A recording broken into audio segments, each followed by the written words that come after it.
আসসালামু আলাইকুম। ভিডিওটি শেষ পর্যন্ত সবাই দেখবেন ধৈর্য ধরে। শেষ পর্যন্ত না দেখলে বুঝতে পারবেন না গাড়িটার কি হয়েছিল, কি হয়েছে, শেষে কি হবে সেটা দেখানোর জন্যই আমি আপনাদেরকে ক্যামেরায় বন্দি করলাম এই ভিডিওটা। সেটা দেখানোর জন্য তো আপনারা শেষ পর্যন্ত ভিডিওটা দেখতে থাকেন এবং সুন্দর টিভির পাশে থাকেন।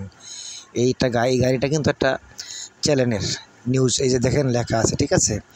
তো একটা চ্যানেলের গাড়ি হয়ে, একটা সরকারি গাড়ি হয়ে সে কেন এভাবে আইল্যান্ডের উপর দিয়ে মানুষকে আঘাত করে মানুষের উপর দিয়ে কেন সে এভাবে গাড়িটা উঠালো সেটা আপনারা কমেন্ট করে জানাবেন। এই দেশে আইন আছে কি না সেটাও জানাবেন।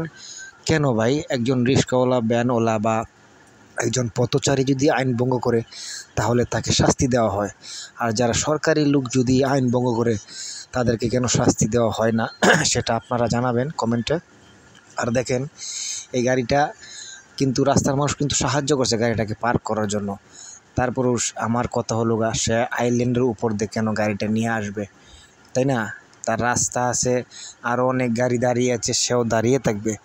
সে কেন আইল্যান্ডের উপর দিয়ে গাড়িটা নিয়ে আসবে সেটা আপনারা কমেন্টে জানিয়ে যাবেন এবং শেষ পর্যন্ত ভিডিওটা দেখবেন। না দেখলে বুঝতে পারবেন না। লাস্টে কিন্তু মজা আছে, গাড়িটার কি হয় সেটা দেখলে আপনারা অনেক অবাক হবেন। গাড়িটার কি হয় আপনারা দেখলে অবাক হবেন লাস্টে। তো সবাই সাথে থাকেন, ধন্যবাদ।